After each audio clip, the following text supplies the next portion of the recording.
Good morning, welcome to chapter 28. As they flew through the outer systems, past Sagittarius and Capricorn, and on into the deepest reaches of Axispace, Victor and Mystica talked of little but the wonders of the nebula. They filled Lucky's mind with their stories and memories of it.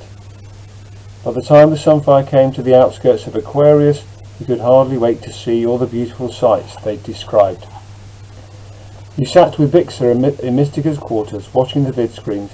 The old lady lay huddled in her bed, wrapped in furs and shivering. She seemed weaker and more frail than ever, but her eyes were glowing with anticipation. "We're now approaching the Aquarius Nebula," came Captain Knox's voice on the comm. "It should be visible any minute now." They all looked eagerly at the screens, and there was just empty black space out there. They could see no sign of the famous nebula, not a trace of the 12 Astraeus either. They couldn't even see Axis skyhawks they'd expected to find. There was no life whatsoever in the fathomless gulfs outside. Lucky kept looking at the endless black, a sense of dread beginning to creep up on him. But as they stared at the blank screens, flash! Another searing pulse of light scorched their eyes. It lit the whole of space, turning all the blackness white, bleaching out with an unnatural, excruciating glare. Lucky recoiled, and Mystica writhed before the light. "Not again," she gasped, as she coughed and coughed from the depths of her lungs. She was getting worse, no doubt about it. This time the sky stayed white for more than a minute before it died. On all the vid screens now, traces of strange debris began to appear, fragments of broken rock horribly crushed, the very structures disintegrating, clouds of formless gas swirling silently through the dark, an endless dance of death, but silent, utterly silent. "What is this?" whispered Mystica. "There should be stars here. Stars, stars, stars, all singing into space. What happened to them all?" Lucky's mouth was dry now. His ears burned as he strained to hear sounds that did not come. The silence was overwhelming. It seemed to crush down on his chest, as if he was buried beneath all that blackness. And as they flew on through the silent debris, only one conclusion became possible. These clouds of gas and fragments of rock, they must be the ruins of the nebula, the only traces of it that remained. Somehow it must have been extinguished, snuffed out like a candle. For no new stars were being born here, and none ever would be again. "I don't believe it," said Vixa, a needle shrinking back into her hair. "How could so many stars die?" "These stars didn't just die," whispered Mystica. "Not so many, not all at once. They must have been killed." Lucky's skin crawled at the words. What kind of power could do that? "And what has become of my family?" asked Mystica. "There were planets here, full of life and hope and promise. Where are they?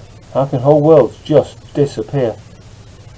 Ferrix's voice cracked on the comm as the Sunfire steered through the ruins of the nebula. "I'm seeing things I don't understand, things that happened here in the past. A disaster so vast it can't be natural. A great catastrophe. But what?" "The wolf that eats the stars," said Mystica, her voice quavering. "It was here." "But what is it? I feel its traces in time. I hear its echoes, but I can't make sense of it." "Hold on," said the captain grimly on the comm. "I'm taking us into Aquarius, as close as I can get." Lucky could not speak any more. The horror was too great. It was like sailing through a graveyard of stars, like seeing his own memory obliterated, as if the killing of the nebula had been extinguished. It also extinguished his father's smile. Vixa turned away from the vid screens. "I can't watch," she said. "Everything I remember is gone. It's too horrible." "There it is," cried Mystica suddenly. "My star, my beloved star. It still lives." And now on the other side of the nebula they could finally see Aquarius, a colossal star at the heart of a system, the sun of many worlds, the centre of an ancient civilization. Aquarius was surrounded by spacecraft, blockaded by government shadow ships and battleships that ringed the star with a great circle of armour.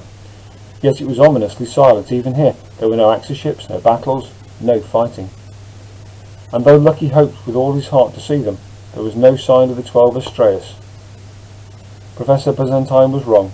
They were not behind the blockade. The only thing behind it was Mystica's star. The Sunfire steered a low, steady course through Aquarius. "I don't think we should look directly at the star," Ferrix warned on the comm. "Just a feeling I've got. It could be dangerous. Captain, don't look at it." Flash! The star pulsed with blinding white light. and Mystica shuddered with pain. They all looked away from the flash, but even in its indirect glare, Lucky could clearly see that the old lady had been right all along. Aquarius was going supernova. It was dying, and as it died, it was throwing out massive amounts of heat and light. In its death throes, it was outshining all the other stars of the galaxy combined, and its pulses were getting even more brutally bright. So bright that this time the light did not fade. 1 minute, 2 minutes, 3, the blinding light blazed on. It never left the sky. All around Aquarius, all of space was white. The sky that should have been black was sickeningly bright. The stars were visible only as points of darkness in the white. Everything was inverted. "Captain?" came Frolix's voice on the comm. "We're close enough now, aren't we?" Nox did not reply. The sunfire kept moving, creeping closer and closer to Aquarius, and now across its face Lucky thought he could see something strange. A vast shadow, sharp-edged and solid, cutting into Aquarius, eclipsing the face of the sun. "By all the 12 Astraeus," whispered Mystica. "Is that the wolf?" "No," said Frolix. "Look at it. It's man-made. It's some kind of technology. There's no technology powerful enough to snuff out a whole nebula. Nothing in the whole galaxy could do that." And as he spoke, the strange shadow cut deeper into Aquarius. There was another pulse of light. Flash. And Lucky could hear nothing but the death throes of the star. Its song was like that of some great whale, trapped in nets and bleeding to death, its lifeblood spilling from its broken heart. And the rest of the stars were singing back to it, crying in sorrow but powerless to help. "We are falling, we are dying, killed before our time." Aquarius was dying, and not naturally. The sharp-edged shadow in space was accelerating the process. It was bleeding out all the star's heat and light and power in a series of shuddering supernova pulses. Whatever this was, if it carried on, Aquarius would be soon like the baby stars of the nebula, a burned-out ruin, a silent cloud of debris. The supernova blazed again. Mystica convulsed in agony, her eyes shut, and she slipped out of consciousness. Lucky's back stiffened, his fists clenched. He couldn't just stand by and watch this happen.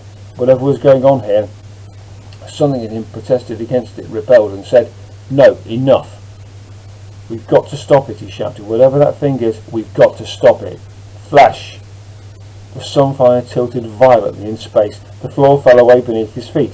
He lost his balance and smashed into the cabin wall. The comm crackled with Frolix's fear. "Captain, what are you doing?" No answer came back. Then Frolix's voice again. "Bixer, Lucky," he yelled. "Get up here quick. There's something wrong with the captain. No one's flying the ship."